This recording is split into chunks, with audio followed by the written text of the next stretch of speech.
Coming up on Backyard Science, sending out for supplies with coded messages. Make a quicksand quagmire and watch things disappear without a trace. And how to make your own salt to sprinkle on your fish and chips. A super frisbee challenge. How to make a frisbee that really goes for a spin. Make your own all-natural fizzy soft drink. And discover the secret to becoming a flying superhero. But first, catch Jason. Oh dear, frisbee throwing's not my forte. Maybe you just need to find out a little more about how frisbees work. I think you're right. Perhaps I could learn a thing or two from what Angelique's about to do.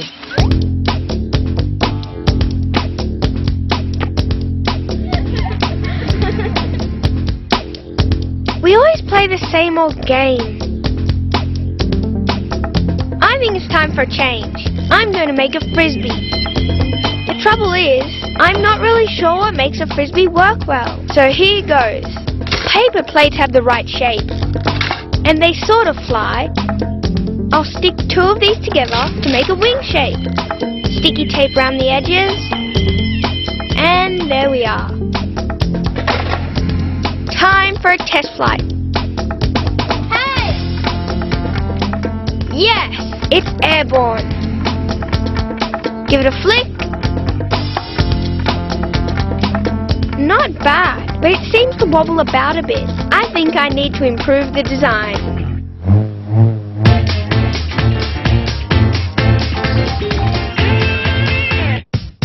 James and I have heard that you can stick a skewer through a balloon without it breaking. I don't think so. Nope. Maybe it's got to do with how stretched the balloon is. When it's stretched out, the skin is really thin and the point goes straight through. But where it's not so stretchy, the skewer presses in further. So let's blow up another one, but not too much. Not so stretchy here, so I'll poke the skewer in there. Ah, it's not breaking. So if I push it straight through until it comes out the other end where the balloon isn't so stretched, yes, it went right through. How cool is that? The colour of the balloon is darker where the balloon is least stretched. This happens around the neck of the balloon and the tip. By pushing the skewer through these areas, the balloon is able to stretch around the skewer tightly enough so the air doesn't escape. We have proved that you can put a skewer into a balloon without it bursting. Now James's turn.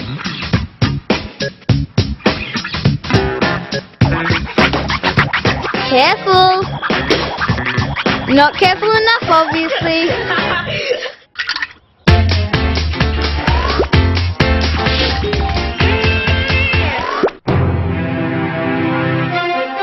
Joseph has always been crazy about superheroes. In fact, he's obsessed. I think he sometimes thinks he is a superhero. I'll show him what a superhero looks like. Got him. I must admit, it really does look like I'm flying.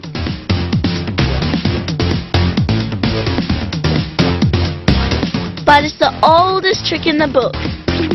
Just a simple mirror is all it takes. Just stand with one leg either side and slowly lift the foot in front of the mirror. The mirror image of one side of the body looks pretty similar to the other side, so the viewer is tricked into thinking both legs are in the air. I better give Mr. Superhero a turn. Oh no, now Joseph's in superhero heaven. He really thinks he can fly. You know, Jason, I had a suspicion that superhero stuff was all done with smoke and mirrors. Yep. Whizzing through the air at high speed is more difficult than it looks, as Angelique is finding out with her fancy frisbees. My first frisbee was okay, but I think it could do with more lift. I've seen real frisbees with holes in the middle. So if I draw a circle around a bowl and cut out the middle.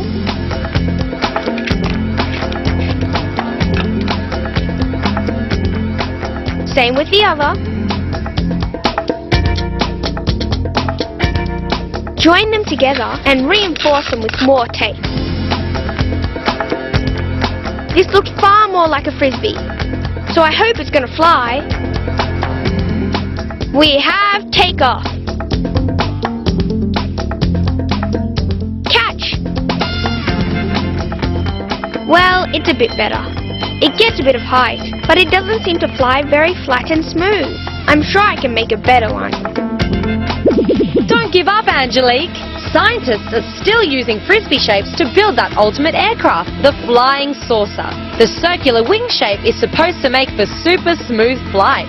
But let's face it, a ride in a flying saucer is not everyone's cup of tea.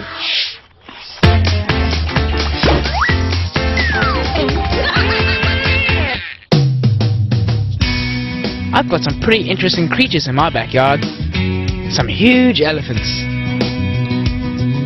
that leave some pretty huge you-know-what behind them. Smells interesting. Time I took a closer look at this pile of stuff. I'm not touching it with my hands though. I'll just get a magnifying glass and my trusty trowel. Now let's see. Elephant dung must be full of leftover goodies. These dung beetles think so. These incredible insects will eat their way through this pile of dung in no time. They love this stuff. This little chap even thinks it's takeaway junk food. I wonder what their attraction is. All of this is giving me a headache.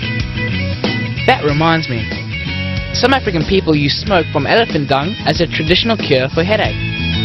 I just use my magnifying glass to get the dung smoking and inhale the fumes. I'm feeling better already.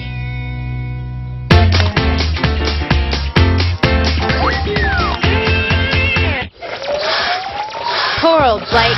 He's got all of those balloons to blow up before the party starts, and he's running out of puff. I think he needs help. Oh dear, he's completely breathless. Yep, he needs help.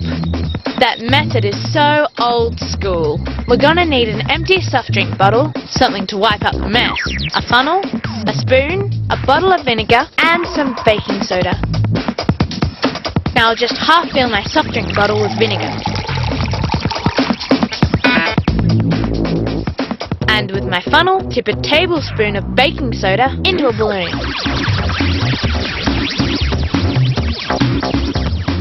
Stretch the balloon over the top of the bottle. The baking soda hits the vinegar and Fizz City!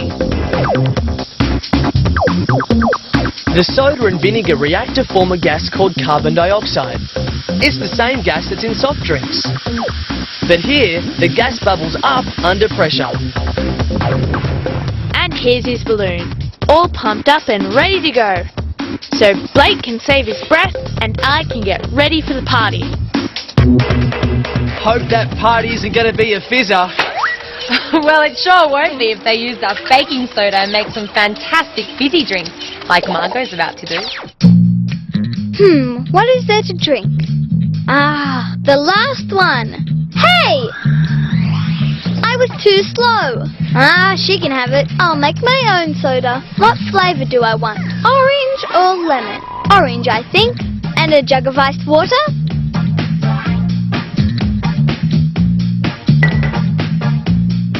Glass, juicer, baking soda, and sugar.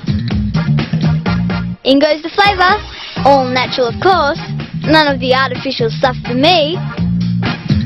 Into the glass. Top it up with water. And now for the fizz.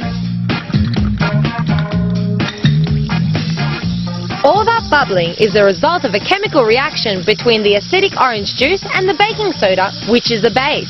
They react to produce carbon dioxide. This is what makes canned drinks fizzy, but in factories the carbon dioxide is added by pressure. It'll need a little sweetening. And it's done. Not bad at all. It sure tastes better than a drink that's out of a can.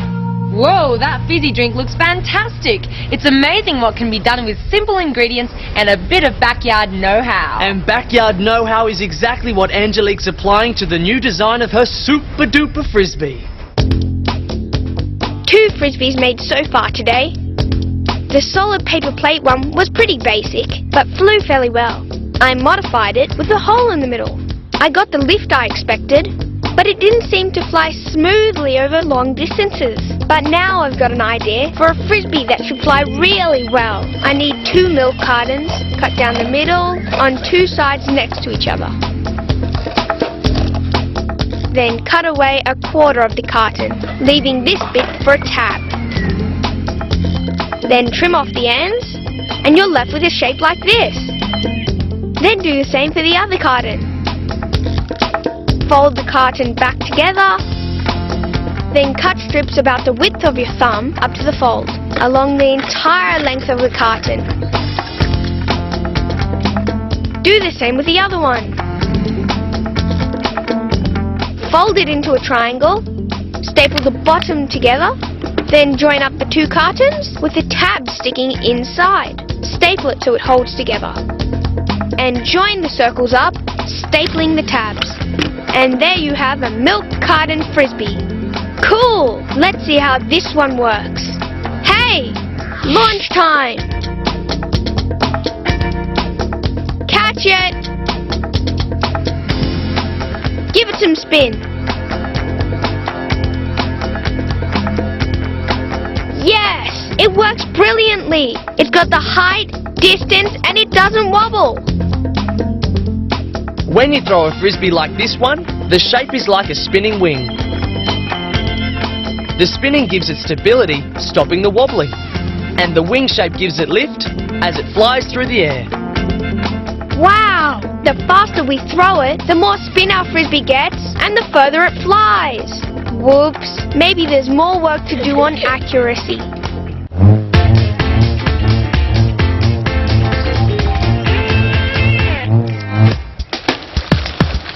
We're camping out tonight, if we ever manage to get this tent pitched.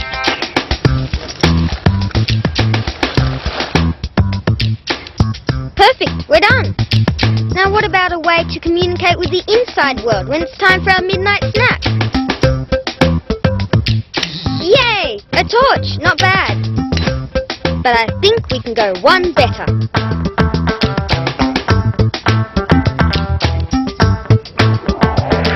Come on, you two. Every brilliant scientist has loyal assistants.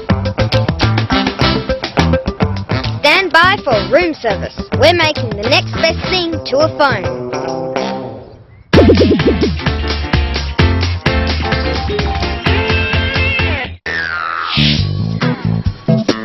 Oh no, Sophie's stuck. She can't move her feet. The dreaded quicksand is sucking her in. It'll swallow her up. Just kidding. I saw quicksand in a movie once. It's real too. But how does it work? Let's try and make some. We'll need a bucket of sand and a collection of rocks and shells. Now down to business. We'll need an empty plastic container. I'll get Soph to cut a hole in the bottom. Yep, that's about the right size. We'll put our shells and rocks in the container to stop our sand from falling straight out the hole. Now I'll tip in the sand, pat it down, and here's our little quicksand victim. She thinks this is solid sand, but it won't be soon, because the essential ingredient of quicksand is water. We'll stick the hose in the hole at the bottom. It'll be like an underground spring that never runs out. Now our quicksand is ready. Oh dear, our little girl is sinking. Quicksand is particles of sand supported by water rather than other sand particles, sort of like sand mud. A cushion of water keeps the grains of sand from bumping into each other. The sand isn't strong enough to bear the weight of anything resting on its surface, so things can disappear without a trace. Help! Help! Rescue me! Ah! She's almost gone. That was quick. I suppose that's why they call it quicksand.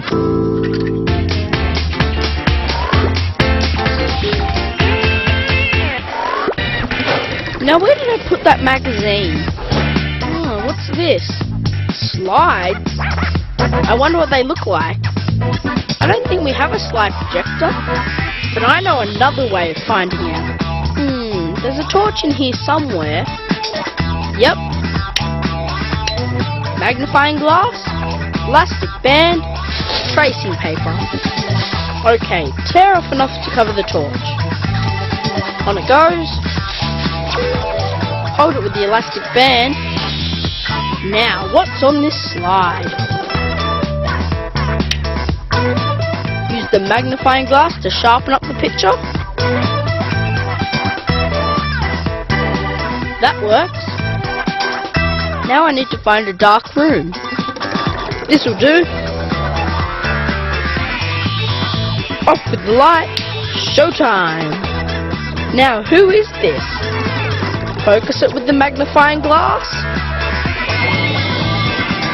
Oh, Dad! Maybe this wasn't such a good idea after all. Oh, I'm with Blake. At least he could turn it off with a flick of a switch. Funny you say that, because the flick of a switch is exactly how John plans on getting room service for his fellow campers. I promised you the next best thing to a telephone, and here it goes. Start by dismantling the torch. We need the bulb and the battery. Attach positive and negative leads to both sections.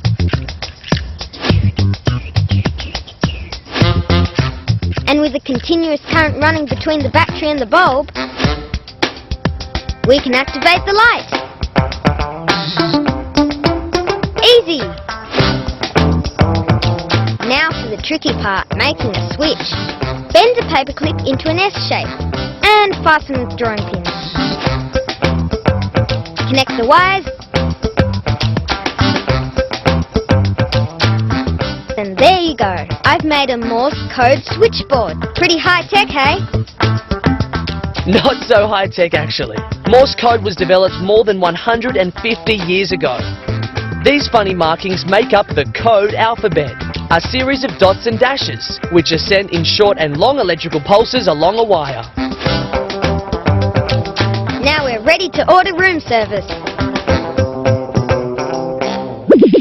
After it was invented, Morse code became a very important way of getting messages to people a long way away. By tapping on a switch, dots and dashes making up words could be transmitted along wires. How do you tell the difference between a dot and a dash? A dash lasts 3 times longer than a dot. The most used letters of the alphabet have fewer dots and dashes in them, so the message can be sent as quickly as possible.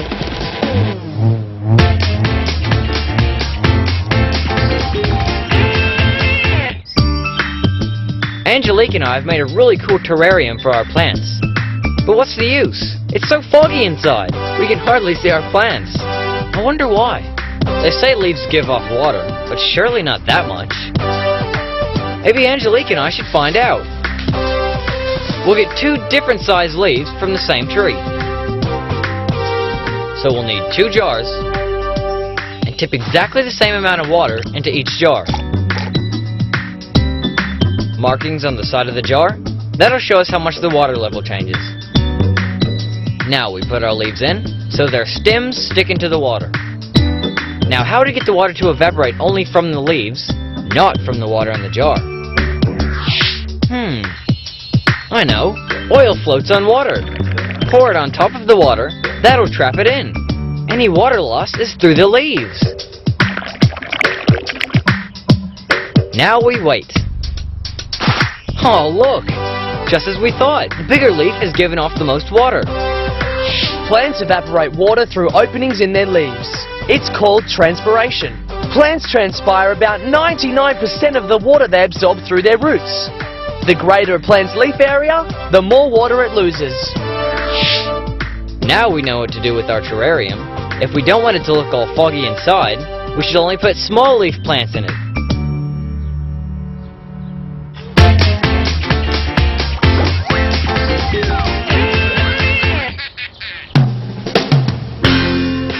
Sophie and I are crazy about the beach. Sun, sand, surfing, and fish and chips for lunch. But we seem to spend all day feeding our faces. That's because we need to keep our strength up for hours on the waves. And here's our favourite bit. We make our own sea salt to sprinkle on our fish and chips at lunchtime. I just scoop up a bit of seawater. Done. Now let's have a surf and see what happens. Now for some fun on the waves. Oh, this is cool. Whoops! Sophie copped a mouthful of salty water. Seawater contains a lot of salt. While Ben and Sophie are spending the day surfing, the sun keeps shining on the seawater in the foil dish. The dish gets hotter and heats the water in it. Heat helps the water evaporate quickly, and when all the water's disappeared into the air, salt crystals are left behind. All this surfing sure gives you an appetite. Now our favourite lunch, fish and chips, sprinkled with fresh salt from our own seawater. But not lots, because too much salt's not good for your body. Yum! I like a sprinkle of salt on my fish and chips too, but some people prefer a squeeze of lemon. Speaking of lemons... James always wins our juggling competitions. I'm hopeless at juggling, but there's one challenge I think I can win. I'll send him off for a jug of water while I peel this lemon. Just fill the bowl with water. Now the challenge. Will James pick which one of these will float in the water? Good, he's gone for the peeled lemon. He thinks it's lighter, which it is, but watch. Ha-ha! He didn't expect that. Straight to the bottom. Now this is the heavier lemon, but it floats. The rind of a lemon contains thousands of tiny air bubbles, which allows it to float. The peel acts like a life jacket, giving this lemon a floating chance. At least I won that challenge. Good old Daniela. She's always up for a challenge. I think those campers are facing a challenge too if they want to get Sophie to wait on them hand and foot. We've come to connect our second Morse code board in Sophie's room. All she needs to do is to swat up on her Morse code alphabet. Now we're all set to communicate with Soph when we need supplies from inside. Happy studying, Soph.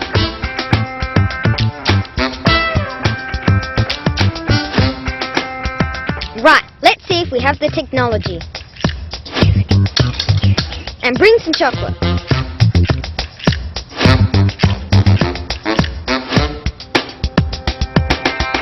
What's she doing? Why isn't she bringing us our chocolate? I've got an idea that'll keep her on the ball. This buzz will make her sit up and take notice when we need her. And more importantly, when we need chocolate. All I have to do is wire it into her room.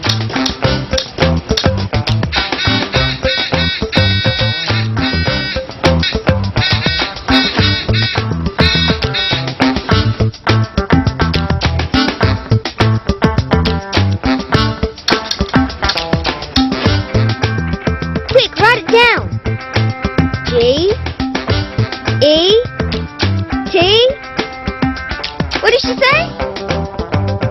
Oh, she says get it yourself. I think they got the message. Hey, what do all those dots and dashes mean? We've got to dash. Yeah, we've got a dash. Because we've reached the end of another backyard sign. Bye for now.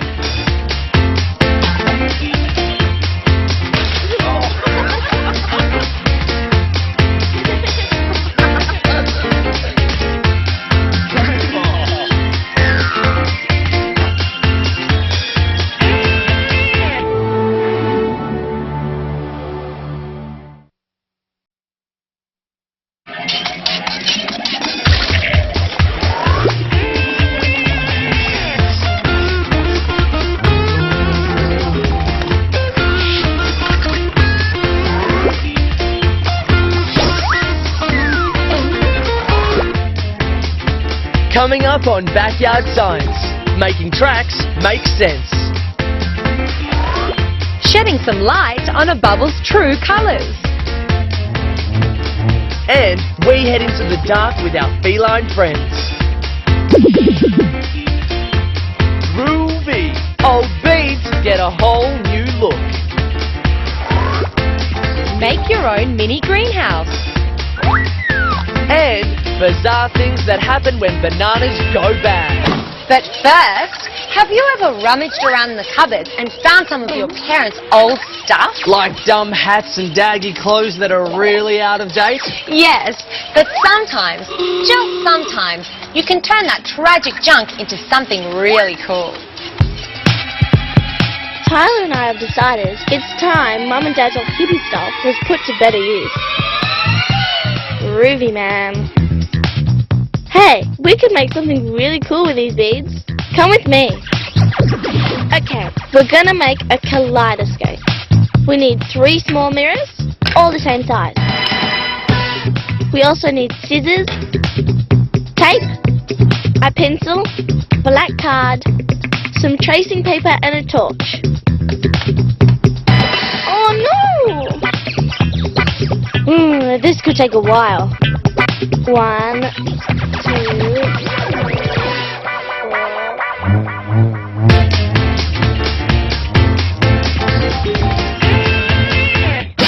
Hey, you've been out here fiddling with that ping pong ball for ages. You need some action. Wait there and I'll show you something that'll liven things up. Watch as I perform my amazing kitchen funnel and ping pong ball levitation act. Okay, it's not so amazing yet. I'm gonna try something else. I'll get this aerial ping pong going with a homemade funnel. All you do is roll a piece of paper into a cone shape and tape down the loose end. Done. Now pop in the ball and watch as I blow. Just a bit more lung power and it'll fly out of the funnel. Maybe you're right. It can't be done. Even though the ping pong ball is very light, it can't be blown out of Blake's funnel because the air flows around the ball instead of forming a stream strong enough to send it up and out. But what it does show is one crucial scientific theory, the importance of disproving in order to prove. 10 out of 10 for trying. Hey, that was not a way to get the ball out of the funnel.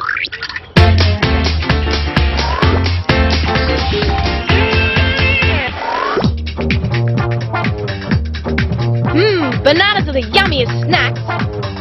Haven't you got yours, Daniela? Oh, gross, that's one bad banana. It's probably been in your bag all week. Mine's been in the fridge. Here, I'll show you why food goes bad when it's not kept in the right way. We need a handful of bananas, some plastic bags, bicarbonate of soda, and some citric acid. Okay, now this is banana number 1. We'll leave it out here at room temperature. Banana number 2 goes back in the fridge. And into a plastic bag goes banana number 3. Seal it and place it next to banana number 1. Now for the tricky part. We need a glass of water, a tablespoon of citric acid, and the same amount of bicarbonate of soda. Wait till it stops bubbling and then place the glass into the bag with banana number 4. Pop that alongside the others. Okay, we've stored our test bananas long enough. Let's see which ones are still okay to eat. Banana number 1 is looking just a bit too brown for my liking. Banana number 2 looks perfect. It hasn't gone brown at all. Banana number 3 in the bag is looking pretty good. And lastly, our banana number 4, left with a glass of citric acid and bicarb of soda, hasn't ripened very much either. When fruit ripens, a series of chemical reactions occur. Reactions that depend on oxygen. The banana left out ripened the fastest because it had plenty of oxygen in the air surrounding it. The banana in the plain plastic bag didn't ripen much because it ran out of oxygen.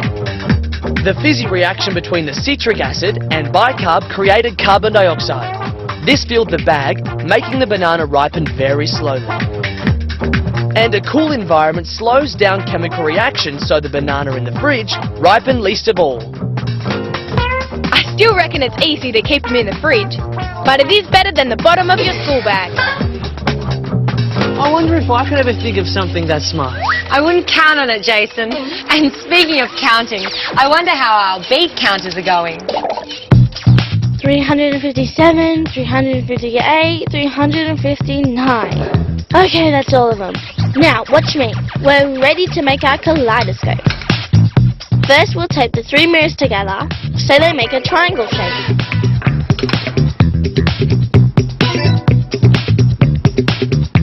No, not like that.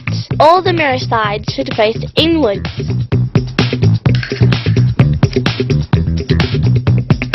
That's looking good. First, we cut the triangle shape out of the tracing paper. This will let the light shine through, but that's for later on.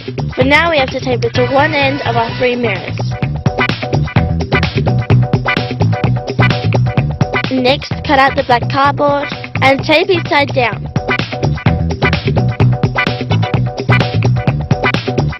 Now we take the pencil and carefully push a hole through the middle of our triangle-shaped card. Great! Now for the finishing touch. Let's grab some of those beads and drop them through the hole in the card. Oh! I'm beginning to think we should have put a lid on that jar.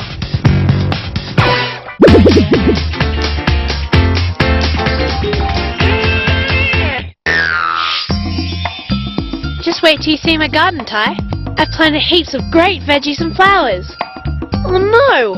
My plants aren't looking healthy at all. It must have been all that wind and cold weather. Young plants need to be protected from the elements, and I know just what to do. Come on, let's get started. We're going to build something that'll keep them nice and safe. We'll need 3 wooden poles, a paintbrush, some black paint, scissors, hooks, some wire, a piece of clear plastic, pegs, hammer and tacks.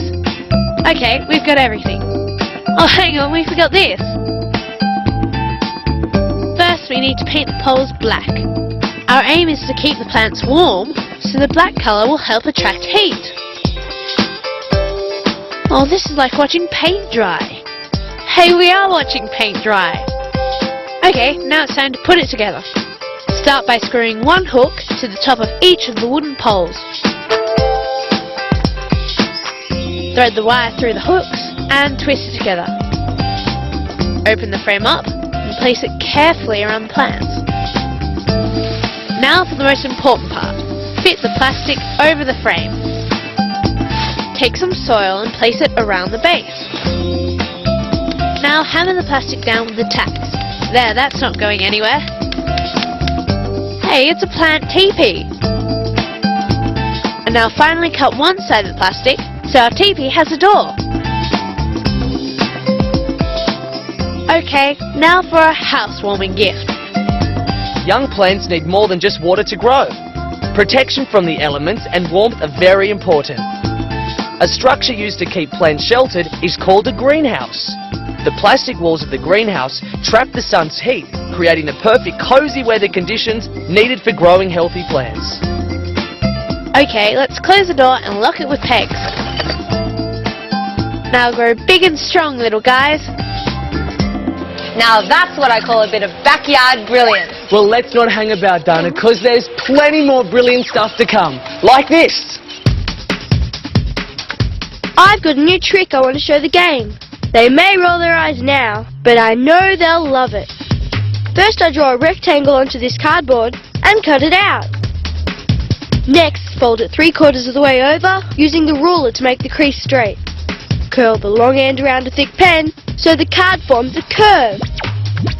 Tape the 2 ends together, poke a small hole in the top of the curve and one in the base. Now thread some cotton through the holes. Okay, prepare for takeoff. In the case of an aeroplane's wing, or Ben's string wing, the air moving over the top curve has to travel further and faster than the air underneath. This creates low air pressure over the top, so the higher pressure underneath lifts the wing upwards. I love my string wing. I could play with it for hours.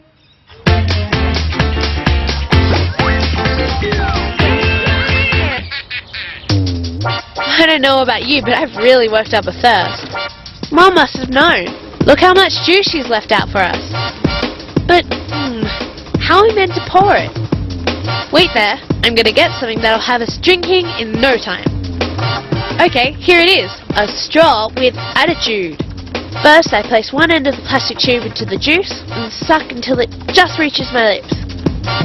Now I cap the end with my thumb. Right, watch what happens when I let go. Ugh, that's not what I intended. Have faith, it will work. Hey, I know. I'll try it with a glass below the table. Cool, juice on tap. The tap Genevieve has created is called a siphon. When the air pressure that's built up in the tube is released, it draws the juice out of the bowl. As this happens, gravity takes hold, pulling the liquid down into the glass. Here's cheers. Now that was worth waiting for. Good one. I'm impressed. Yep, and I reckon Tyler and Sophie's beads and mirrors are going to be pretty impressive too. Wonder where they're up to. Okay, I think we're done. Now we'll feed those beads through the hole in the card. You don't look too impressed. I know why. We've got to shine the torch through the tracing paper. And there you have it, a genuine kaleidoscope. Aren't you glad that we chased all those beads now? It's great, isn't it? If you shake the kaleidoscope, you get all sorts of different patterns. Here, let me try it. Cool! Even more colourful than Mum and Dad's daggy old hippie gear. The light from the torch bounces between the 3 mirrors inside the kaleidoscope. This is what creates the maze of patterns you see when you look through a kaleidoscope.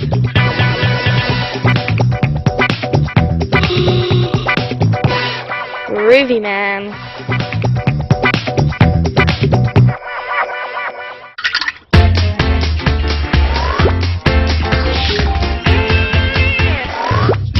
Priscilla and I are planning a surprise garden bed for Mum's birthday. Well done, that's great.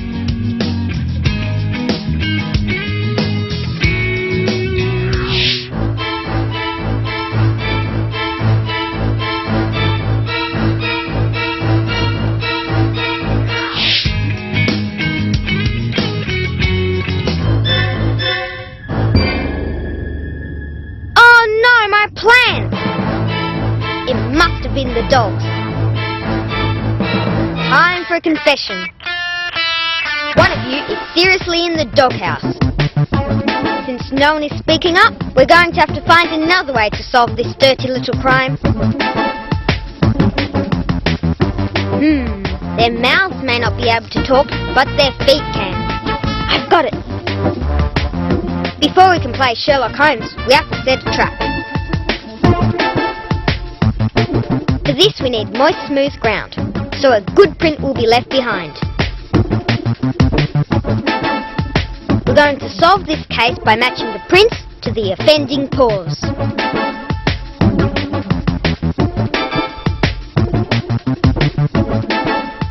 Now time to go indoors and wait for the evidence. For thousands of years, people have been using animal tracks to help them find food. Those skilled in the art of tracking can tell whether an animal is walking or running, and even if it's hurt.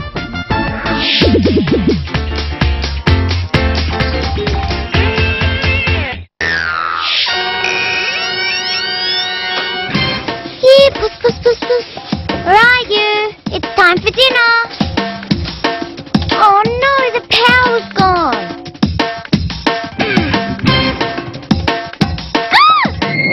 Oh, Puss, you gave me a fright with those eyes. Look at them, glowing in the dark. Hey, I wonder why our eyes don't glow like a cat's. Let's see if we can find the answer. Okay, this empty tin is the perfect prop. First, trace a circle onto some paper and cut it out. Fold it in half and then draw a crescent on the fold. Cut that out and bingo! A cat's eye! Meow! Colour the paper black and stick it onto the can. Okay, time to shine some light on our cat's eye. And for this, we need to be in the dark.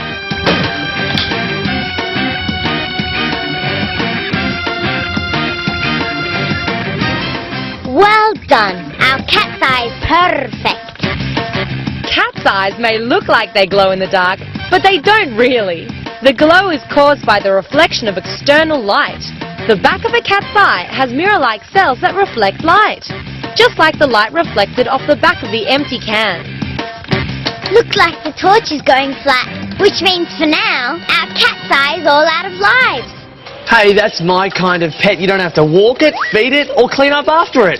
It's official, Jason. You're the laziest person I know. Now to a backyard science favourite, blowing bubbles. But this story has a lot more substance to it than meets the eye. I never get sick of blowing bubbles. Look at all those colours. They're so cool.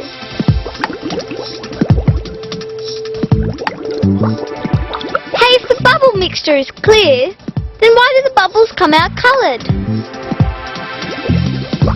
Let's look into this. Let's try and find out. Take a torch and using strong tape, attach a plastic lid to the light end. This will be a viewing platform for bubble blowing. Pour some of the mixture onto the lid. Now we need to be in the dark for this, trust me. Turn on the torch and using a straw, start blowing. Wow! Look, there's all the colours of the rainbow in our bubbles. That's because the colours in a bubble come from white light, like daylight and torchlight. While it's called white, it's actually made up of many different colours, like the colours of the rainbow. When the white light shines through a bubble, some of it bounces back. This is called reflection, and some of it is bent. This is called refraction. When the two types of light meet, they mix together, revealing their brilliant colours. Now that's what I call mind-blowing stuff.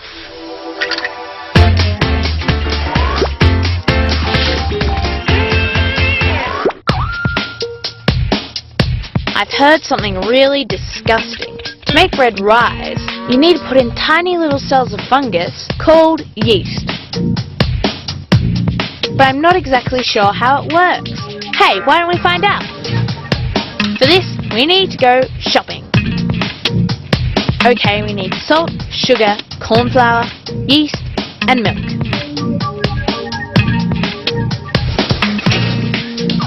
Start by filling a jug with warm water and raid Mum's cupboard for a muffin tray.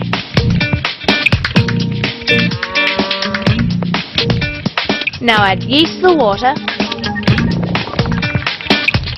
and pour into the muffin holes. Now for the fun part. Add a different ingredient to each one. Milk, salt, plain flour, sugar, corn flour, and the last one is just plain yeast. This colour-coded list makes sure we know exactly what we've mixed with each one. Now into the sun so the yeast can do its thing.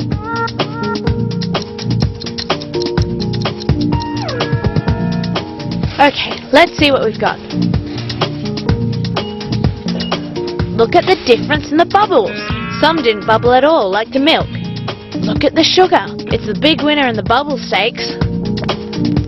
That's because when yeast reacts with sugar, it forms alcohol and carbon dioxide gas, which gives off all those tiny bubbles.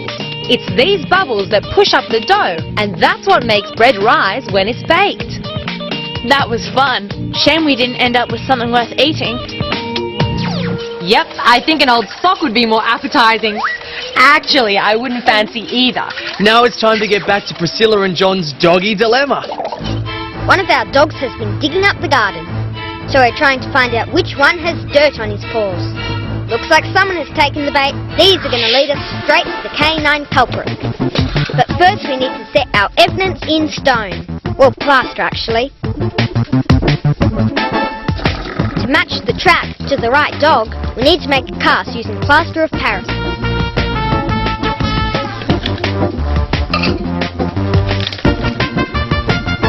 Start by making something to frame the track, like these cardboard strips. Now for the tricky bit, combine 2 parts plaster of Paris with 1 part water. For a good cast, the mixture needs to be like thick cream. Time to pour on the plaster. Careful now, the tracks are delicate. In just 30 minutes, we'll have our hard and fast proof.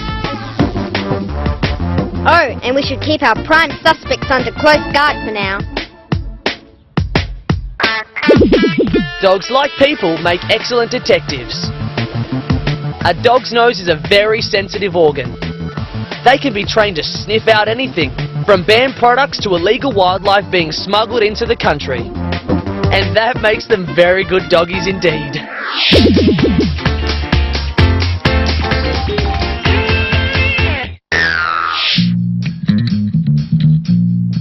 Mum's water fountain is pretty cool, but I reckon I can make one to rival it.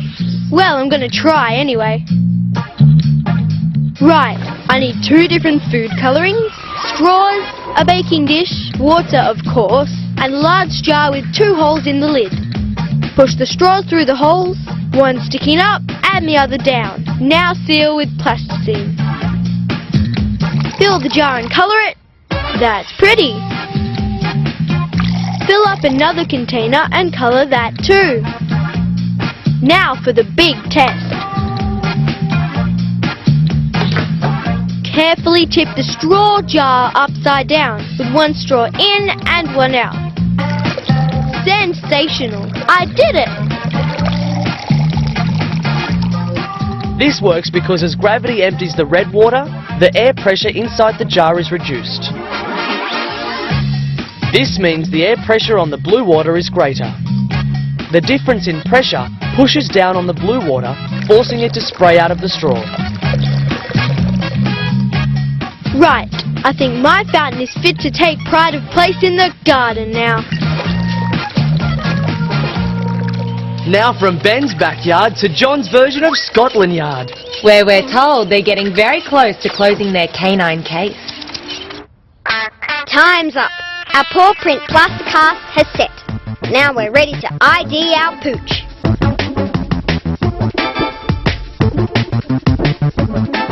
Carefully remove the frame and clean it up with a toothbrush. What we've got is the reverse of the print in the ground. So now we have to make a cast of our cast in order to complete this printout. To do this, we'll seal the surface with petroleum jelly and then pour over some more plaster.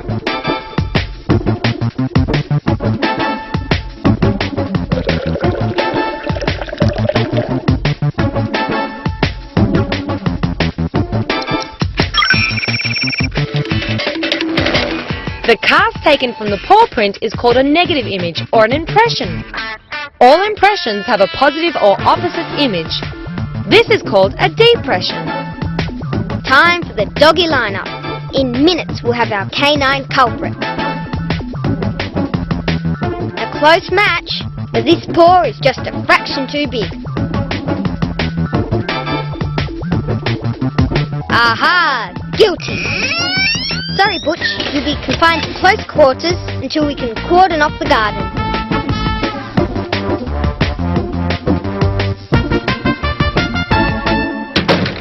Oh, how good were those 2 pet detectives? It's amazing what a few muddy tracks can tell you.